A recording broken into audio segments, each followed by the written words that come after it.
I apologize for those of you who are not in government, but I'm going to bore you just a little bit with some background. And for those of you who are in government, you'll find this very interesting. This is our latest survey. The full report, we have a summary of the report here, but the full report will be published within the next month. Here's a question. In government and the public sector, just like in the private sector, enterprise risk management has suddenly risen in prominence as a program. And we've certainly seen in the private sector that ERM has really kind of taken off. We see more and more companies working to establish enterprise risk management programs. In the private sector, this is driven partly by rules and regulations that may require it, and it's driven partly by business uncertainty. And regardless, the board is looking for enterprise risk management. In the government, it's being driven by new directives such as the OMB A123 circular from the White House Office of Management and Budget that requires that all federal agencies have enterprise risk management programs in place, I think, by this month. So they came out a year ago. And as we know, everybody's scrambling to get them in place, but they all recognize, and this, by the way, is a survey of federal, state, and local, but government agencies across the country, federal, state, local levels, have all seen enterprise risk management as increasing priority. Is there an organization in your agency? 63% say yes. I hate to say it, but they're deluding themselves, right? Maybe not NASA. NASA actually has one of the greatest resource pages. Even if you're in the private sector, if you go to the NASA Enterprise Risk Management resource page, it's a superb resource page. Great. A lot of work's been done there. But most of them are deluding themselves because 63% say there is an organization and 63% do not have a dedicated budget.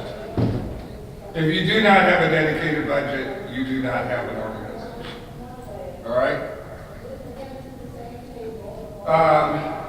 Do you have a defined risk management framework? 28% say yes. The rest of them are, kind of thinking about it. Or they just don't know. And this is another one, is interagency risk a concern? Only 17% said no, all the rest said yes or yes but. Do you link with other agencies to manage risk? No. It's a concern, but we don't do it. It's a concern, we don't do it. We have a program, we don't have a budget. Okay? I know for those of you in the private sector, some of this sounds familiar, so you can interpolate all you want. It's not uncommon.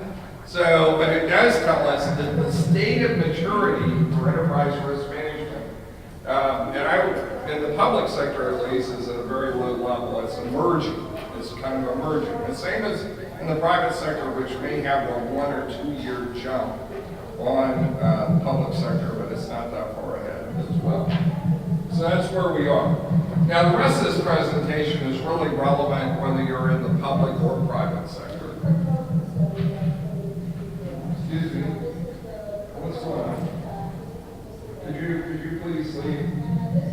Excuse me. Hello? Hi, could you please leave? You don't have access to the room. Please. No, you don't. Please leave. You're making noise. Please leave. So you can see how the air is. Which company are you with? So the drugs are doing it, but the owner and the all Which company are you with? and Okay, thank you. but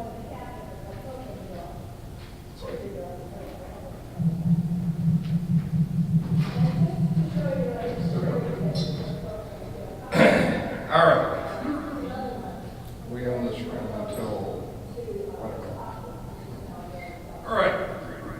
So business resilience is certainly a goal, I think, for a lot of people when they're establishing enterprise risk management programs.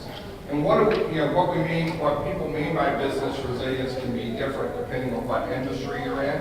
It certainly means the ability to continue operating. And certainly it's at least some level in case of a shock. It could also mean the ability to continue to achieve your business objectives no matter what the business uncertainties are that may impact those objectives. So resilience has one of those concepts that a lot of people have and use, but it means a little bit different no matter where you are or who you are, all right? So in general though, when we look at business resilience, it's more than just having the right IT infrastructure in place. It means that you're able to get access to your systems, to your processes, to your electronic records, and so on. It means that any geographic issues, differences in local laws, and so on are accounted for. That means that your suppliers and buyers, that you've thought through the risk associated with them, as far as work styles and so on, different work styles. Do some of your people work at home? Do some of your people actually work on the road? Where are they? In other words, how do you ensure that your business processes can continue on, and what are all the different factors that play into that? When you look at overall, how resilient is your business to disruption? You may have thought through a power outage. Most people have thought through failures of their data centers. Fewer people have thought through failures of their cloud service providers, their transportation infrastructure, physical attacks, and major loss of life. All right? I find that a lot of people right up there have hit those first two, in particular, when they start talking about business resilience, but then it kind of trails down as you go on down the list. But certainly we've seen that disruption is a fact of life these days, as well as other types of business uncertainty. The objectives here are to ensure that you can that despite distributed people, decisions, and systems, they're well integrated, you're designed to withstand changes and shocks, and you can operate at speed in the face of any type of diversity. These are kind of mnemonic goals, but that is certainly what we're trying to get to. And what I'm going to do here, though, is start showing, hey, look, there are other elements here that need to play in as you begin to look at this as part of using enterprise risk management to improve business resilience. One of those is that you really have to think about your dependence on your extended value chains with IT and your extended supply chains with your physical supply chain. And you have to consider the IT risk, not just business risk. When we look at third parties, in our third-party research, you've got, as I said, you have a summary here of that. When you look at that third-party research, we found that the reasons for placing a vendor in the top risk tier, most of them are related to disruption. Okay? They're providing a critical component or service that you can't do without. There's disruption operations and limited availability of alternative sources. And we look up there, there's only 2 of the top 5 that actually are not related to disruption. 3 of the top 5 are disruption related. Business resilience requires a system of intelligence for you to be able to identify those areas that could cause some type of problem. You need to be able to simplify so that you can work with the problem, disseminate your policies and the actions that people will take, being able to task people very rapidly in the event of disruption and so on. And when business uncertainties and disruption occur, you have to quickly make sense of that. Now, we've looked at ERM, we've looked at business resilience, we've also looked at the role of IT risk and third-party risk associated with all of that. How do we pull all that together? And measured strain, and certainly even when I was at Gartner, the idea here is that you look and say, all right, we need some type of integrated program to pull all of these pieces together. And there could be other pieces to the puzzle as well. Your business continuity management program is obviously going to be a piece of the puzzle for ERM and for improving business resilience. We look at this from an ERM approach. We're starting with our business objectives, or in government, your mission objectives, and what are the key performance indicators associated with those. I once had a number of Air Force colonels in a room, and I asked them when we were trying to start out this way, what is your business objective? And they were all associated with supply and logistics in the Air Force. And they came up with a number of things, and I said, no, this is still not your overall business objectives. What is it? And they finally said, to put ordnance on target within 48 hours of a national command decision. So that sounds like a business objective, you know, doesn't it? Anywhere in the world, within 48 hours. All right, good. Now we have some place to start, and we actually have a key performance indicator. And then we can determine what are all the systems and the assets and the data and the people that are necessary. And then what are the risks associated with those systems, data, assets, data, and people. And now what are the key risk indicators? In other words, which of the risks have the most impact on that key performance indicator? And what are the risk indicators I use to measure those risks? All right? Now, when I look at that, I also want to know the key control indicators. So what are the controls necessary that I have to have in place to mitigate those risks? And how do I measure those? Now I've been able to map all my key risk indicators and key control indicators right up to the top to see how they impact my mission objectives. And typically I'll monitor for each business or mission objective, I'll monitor 3 or 4 key risk indicators and 3 or 4 key control indicators to see how they're trending. Are they staying within the risk tolerances I expect as related to that business objective? So how far can they drift before they negatively impact the key performance indicator?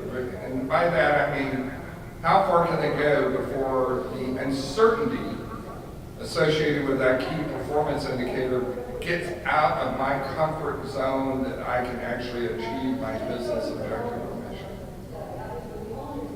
Now, where do we, now that's the top-down approach.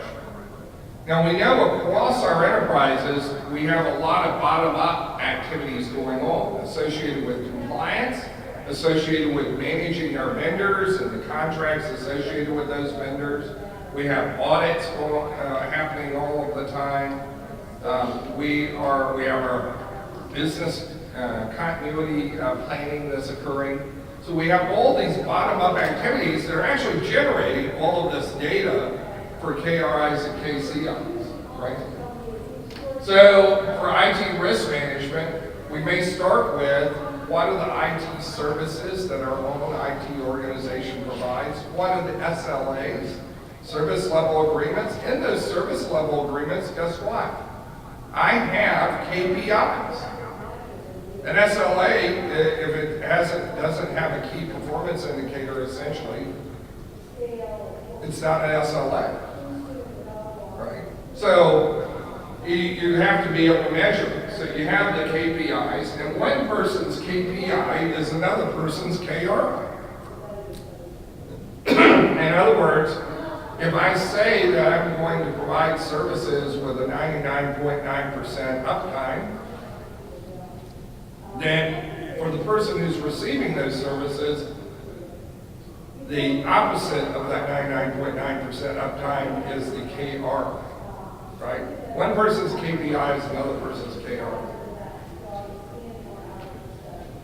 Systems, so with IT services, I'm also looking at the systems, assets, data, and people, and the KRIs and KCIs associated with those. Same thing goes with third-party management. If your vendors have certain contractual agreements and service level agreements, and in those contracts and in those SLAs, you are going to find KPIs, which in turn can be looked at as they apply to systems, assets, data, and people. They can be looked at as KRIs and KCIs. So you have a place to start. You may have to, and I've seen this quite often, where when you get into third-party risk management, you end up going back and having to either renegotiate the contract, because it's not all that clear as to what the KRIs or KCIs would be. In which case, you either renegotiate or you come up with a memorandum of understanding, which is, if you have a cooperative vendor, is usually much quicker and easier to come up with, where they agree that these will be what is monitored, and they monitor it, and they agree to provide you the reporting. By the way, same thing can happen internally. If you're finding you've got gaps here, you will probably need to sit down with your IT department and identify those KRIs and KCIs that are most important to you, and put in place some type of agreement that they will provide the reporting on those on a whatever basis you want, whether it's continuous, it's every week, every month, every quarter, whatever.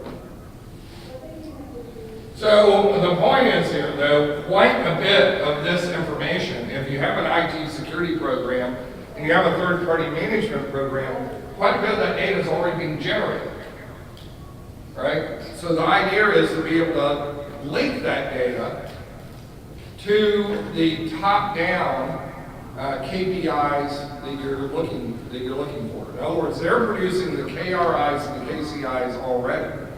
That data is typically in your systems somewhere, and so now you need to be able to link it.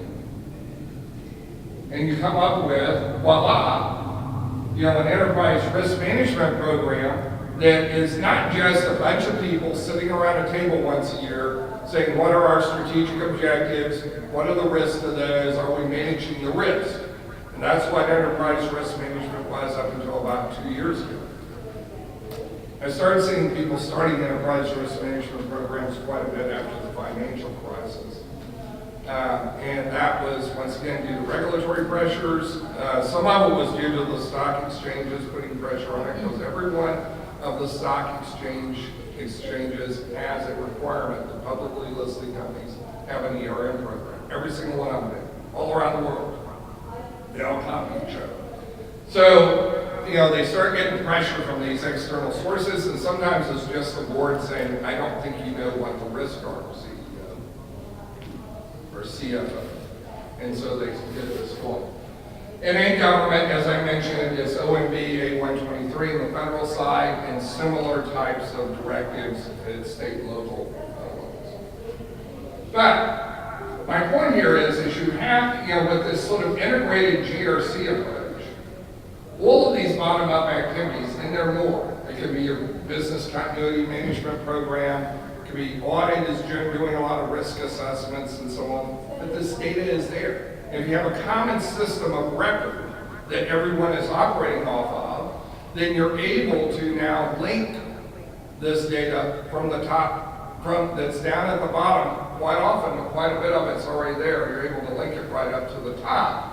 And you now have a much more robust enterprise risk management program that you can go into at any time to identify what the risks are. All right? Does that make sense? Now, I see Yo Delmar is here. I ought to have her give this part of the presentation, frankly. No, go for it. It's your test. Yeah. But Yo has been working on business calculation for GRC, and so not just for an integrated GRC program, but she's broken these down into all of the different silos, and I'm not using silo in a bad way there. Silos are important. But we want to connect the silos as we saw here. But yeah, what she's done is you can go and now for your audit program identify the business calculations to show the business value for your audit program, and the business value for your third-party management program, business value for your IT risk management program, and so on and so on. And also, by doing all of that, demonstrate the value, the additional value of an integrated GRC program to support your enterprise risk management. So when you look at the benefit side for value, you identify the risks, the efficiencies, the improvements in governance. And by the way, that is a huge, I think that is really one of the biggest benefits is certainly better governance. Better reporting leads to improved decision making, which means that you have greater agility.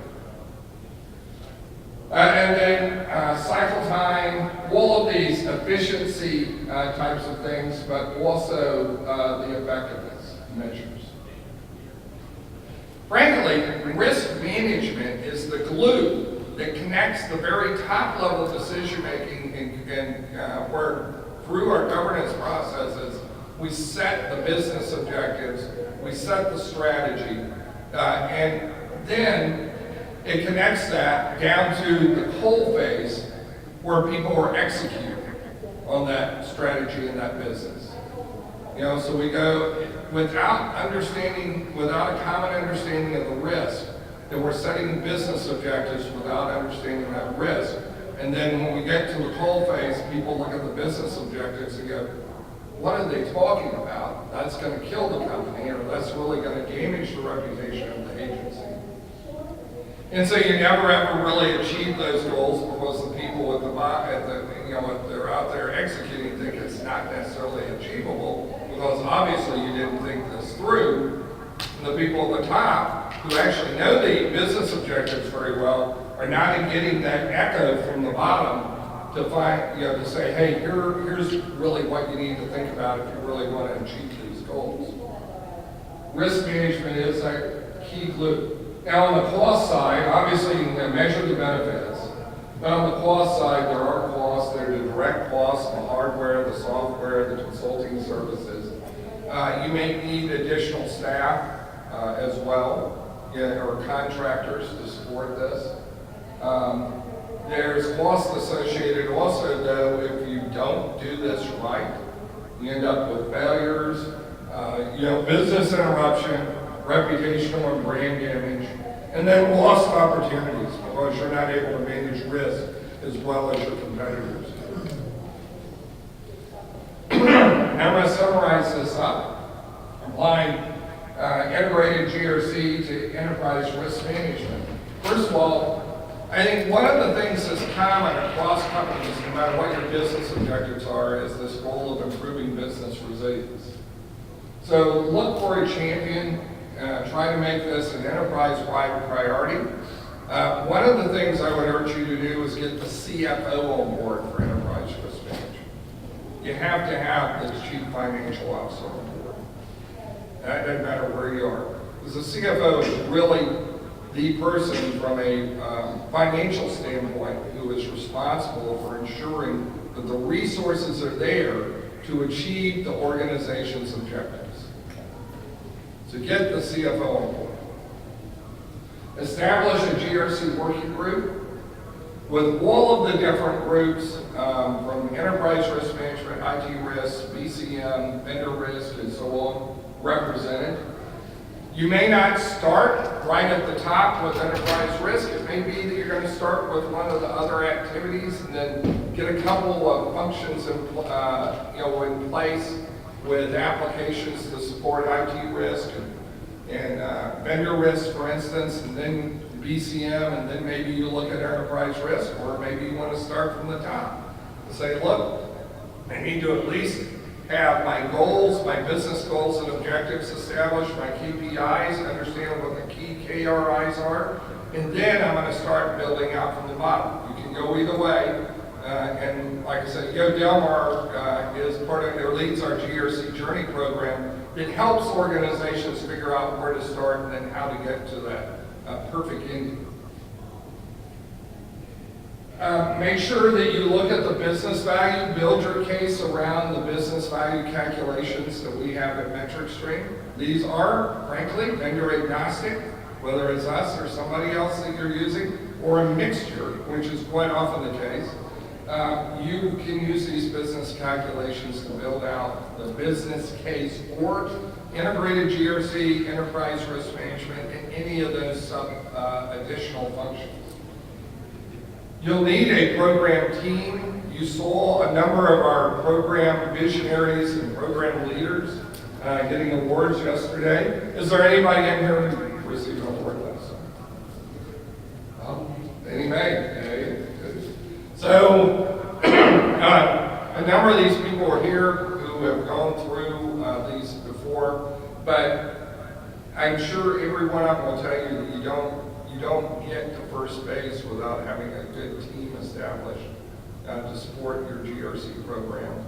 And without that, you're not necessarily going to have an effective enterprise risk management program. Well, that's all I have as far as presentation, but I'm glad to answer any questions that you may have around enterprise risk management or any of the other parts of this. And anything I can't answer, I'm sure there are people in the room who can. So, any questions? Yes, Richard. So, French, if you don't mind, I'll challenge you, I think. Sure. So, we saw in one of the keynotes the story of Apple creating the MP3 player. Can you just imagine, in the vision that you just laid out for us, the executives are making big business decisions about entering markets, geographically or new products. So you just imagine Steve Jobs, going through the decision. I'm sure he thought it out, and mapped it out, and all the rest. But if he identified the risks, they would have been, we're going to fail miserably, or he's going to be lost, we'll hurt our brand, et cetera, et cetera. If they had this process in place, they would have done that. Which is, in most organizations, that would have been enough to say, we're not doing this. You want me to go into my Steve Jobs routines? Yes. Richard! Your organization still does not have the ERM program stood up. I am just fed up. And by the way, our ERM program needs to be on this device. That was Steve Jobs. That's Steve Jobs, he wasn't that way all the time, but he was that way a lot inside. And guess what? Guess who came along once Steve Jobs left the room? Guy Kawasaki. Yeah. And Guy Kawasaki said, team, and as Steve's laid out a vision here, we have to do that, but we need to do it the right way if we're going to achieve the vision. But there's shortcuts here. We have to have the right design team in place. We got to hire the right people. We need to put the right processes in place. And by the way, we got to generate lots and lots of different SKUs. He thinks it's all just from this one device, but there are going to be 100 things that device can do. Every one of them has a different SKU. And so Steve Jobs had his enterprise, had his risk manager running around behind him, Guy Kawasaki, who was the first chief evangelist by him. So, and you can read on the other side, you can see the movie and read the book about Steve Jobs, but then I would advise you to go read some of Guy Kawasaki's books to see how it was really done. But also there was There was process. appetite for risk. There was process. There was an appetite for risk. Right, that's true. And there was an understanding of why those failures occurred. So, Yeah. if you just blindly take the information on what happened with Sony and other companies who tried to do this, and say, well, that's going to happen to us as well. That's not innovation. No, that's true. That's true. One of the biggest problems, by the way, and one of the things that Apple saw, and Steve Jobs saw, is that most companies have one or two major strategic initiatives going on at any given time. that can take 3, 4, 5 years to reach fruition, right? And one of the challenges is you can do one of two things. You can either try to break that up into lots of small initiatives. NASA tried that, right, back in the early 90s. Better, And cheaper. we're still not at Mars. But better, cheaper space programs, and then they missed Mars for a while. Terribly embarrassing. Actually, but that happens in Silicon Valley all the time, where they miss Mars. I mean, they miss whatever, they blow up. Now Silicon Valley's doing a spacecraft, and they blow up all the time. Nobody bats an eyelash. But that was an idea, is that, hey, we do lots of smaller missions instead of one big mission. And that's an approach. The other approach is to take your big missions and say, hey, we're going to be able to incrementally modify those as we go along. Another NASA approach, so spiral engineering, where we incrementally modify as we go along. And so what we end with, which still meets the mission objective. The mission objective doesn't necessarily change, but what we end with how we achieve it is not necessarily what we thought we would do at the very, very beginning, because we modify as we understand more as we go along. And by the way, when you look at NASA putting the Mars rovers onto the surface of Mars, they did that as they went along, and when they learned from the first one and the second one, the actual sort of eclipse of uncertainty as to where it would land was much, much less, So you can take either of these approaches, but depending on what type of business that you're in. But you do need to be able to modify quickly and respond quickly, particularly if your objectives take a long time. Now, keep your job in mind too. Steve Jobs failed the first time. He got fired. He learned and he came back and he did things a lot differently when he came back. He's still angry. Still an angry man. Yes. French, where does this fit with the whole GE concept of failure being important? Is that the risk appetite? I don't know. I fail all the time. But I think a lot of it is risk appetite, and it is how much risk are you willing to take on as a whole, versus your risk tolerance, which is really just boundaries on your key performance indicators, right? So if you're looking at your risk appetite, how much are you willing to take on? How much failure are you willing to accept? Sometimes it's zero. Now, in that case, I'll give you another example. I was talking to a lady who was on the nuclear weapons modernization program, right?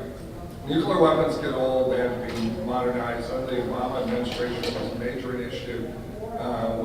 They went through, established a new nuclear weapons modernization program to replace the arsenal. And she was on the board of this. And I said, and we were talking about business objectives and mission objectives. And I said, well, what is your primary business objective for this replacement program? And she said, 0 incidents. I said, it's impossible. I was a nuke. I know it's impossible to have 0 incidents. So, in fact, if you're aiming for 0 incidents, you'll probably have a lot of incidents that you never hear about. So, so I started talking to her and I said, well, what are you really trying to do? So we have to have, replace, have the new bomb, developed by X and X time. I said, all right. How about a KPI that says either we will have the first new weapon deployed by 2021. And that would be a key performance indicator that you could actually measure against.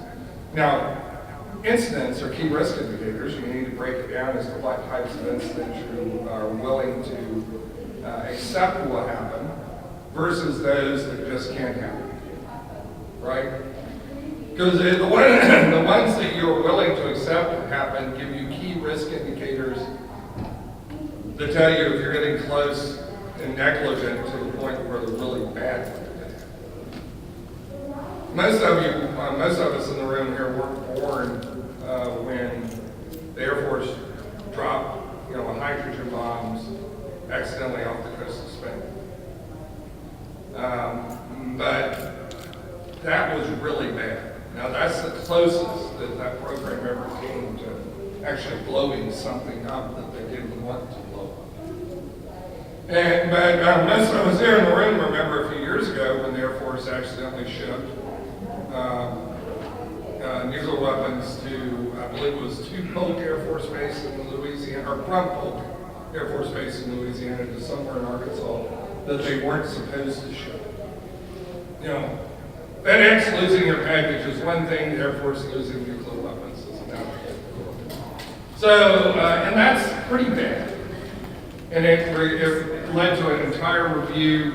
In fact, the Navy took over the oversight of the Air Force program for a couple of years. That's how bad it was.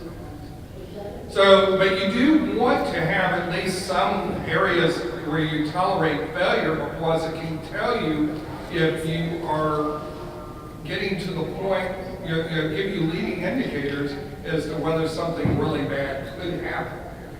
Are your processes working properly? If you're not detecting anomalies and failures, then there's something wrong right there. You're not able to tell if your process is working properly. Failing, that's a long answer to a very short question. Anybody else?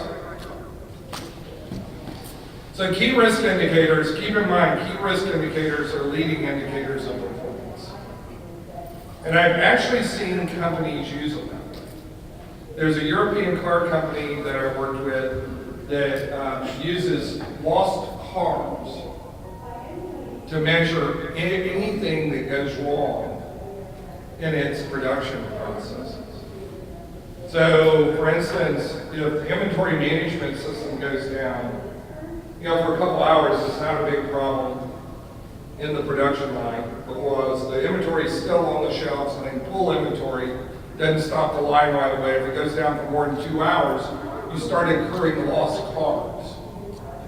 You're losing cars that cannot be made up for in the production quota for that week. So it's the opportunity cost. It's an opportunity cost in a way, but I mean, it's more than opportunity cost. Dealers aren't going to get those cars. It ripples all the way down, right? So inventory management system downtime is measured in terms of lost cars. Now, of course, they measure it in hours worth of lost cars. But they want everybody to know that this is lost cars you're dealing with, right? So they put the key risk indicator in terms of the key performance indicator for their most important key risk indicators. All right. We've got a few more minutes here if you want to, or if we need a break, that's fine. Glad to answer any questions that you may have. It's a very good group. I appreciate you being here. If you came in late, we have a few copies of our summaries of some of the research reports that are relevant to this session right up here.